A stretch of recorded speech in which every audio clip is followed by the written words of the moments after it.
Presiden Prabowo Subianto buka suara soal tingkat kepuasan masyarakat yang tinggi terhadap pemerintahannya berdasarkan survei Litbang Kompas. Tingkat kepuasan mengenai 100 hari kerja pemerintahan Prabowo Gibran mencapai 80,9%. Prabowo mengatakan sejak menjabat dirinya menanamkan niat dan kerja keras dalam kabinet pemerintahan.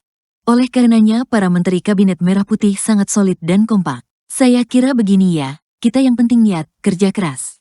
Dan saya sangat bangga tim saya, kabinet saya, bekerja dengan sangat kompak, tanpa lelah, kata Presiden usai meresmikan proyek strategis ketenagalistrikan di Jati Gede, Sumedang, Jawa Barat, Senin, tanggal 20 Januari tahun 2025.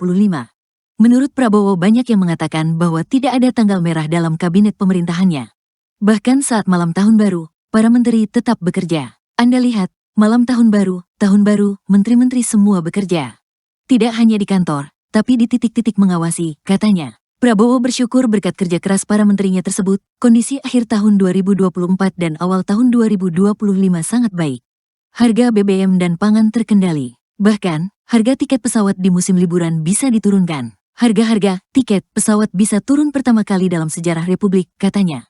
Presiden mengatakan bahwa pemerintah terus menekankan efisiensi, seperti contoh biaya perjalanan haji yang bisa diturunkan. Mungkin pertama kali dalam sejarah Republik juga kita turunkan harga naik haji. Itu pun saya belum puas, saya perintahkan cari lagi kesempatan, cari lagi peluang untuk turunkan harga terus. Efisiensi, pungkasnya. Sebelumnya Litbang Kompas mempublikasikan hasil survei terbaru mengenai kinerja 100 hari pemerintahan Prabowo Subianto Gibran Rakabuming. Hasilnya menunjukkan tingkat kepuasan publik terhadap kinerja 100 hari pemerintahan Prabowo Gibran sangat tinggi mencapai 80,9%. Sementara publik yang tidak puasa terhadap kinerja Prabowo Gibran sebesar 19,1%. Peneliti Litbang Kompas Vincentius Gitiarko mengatakan ada harapan besar dari masyarakat untuk pemerintahan Prabowo Gibran 5 tahun ke depan.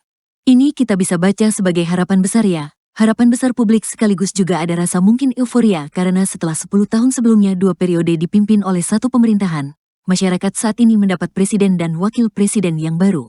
Jadi ada semacam harapan besar terhadap pemerintahan ini, ucap Vincentius Gitiarko dalam Breaking News Kompas TV soal survei Litbang Kompas. 100 hari kerja Prabowo Gibran pada Senin, tanggal 20 Januari tahun 2025.